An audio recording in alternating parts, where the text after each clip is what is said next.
என்னை திடீரென கைது செய்தது தொடர்பாக எனது மக்களுக்கு ஏற்பட்ட அதிர்ச்சி, கவலையை என்னால் உணர்ந்து கொள்ளக்கூடிய மாதிரி இருக்கின்றது. இருந்தாலும் இன்று நான் விடுவிக்கப்பட்டிருக்கின்றேன். அதிலிருந்து என்னுடைய மக்கள் அவர்களும் விடுவிக்கப்பட்டு எனக்கு தங்களுடைய உணர்வுகளை பல வகைகளிலும் வெளிப்படுத்தி இருக்கின்றார்கள். அந்த வகையில் அந்த மக்களுக்கு நன்றி கூறுகின்ற அதே நேரத்தில் நாட்டினுடைய ஜனாதிபதி அனுர திசநாயக்க அவர்களுக்கும்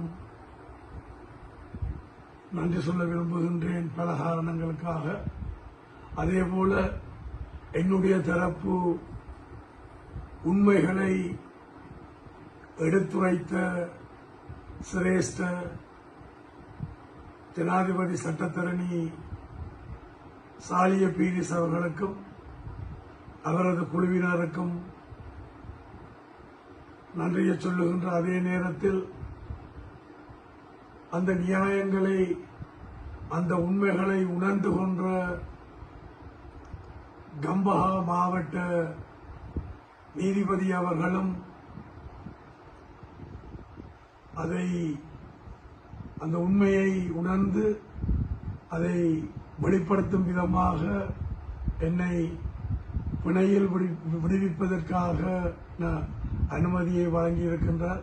அந்த வகையில் அவர்களுக்கும் இந்த சந்தர்ப்பத்தில் நான் எனது நன்றியை கூற கடமைப்பட்டிருக்கின்றேன். எனது அரசியல் நடவடிக்கைகள் தொடரும். தை பிறந்தால் வழி பிறக்கும் என்பார்கள்.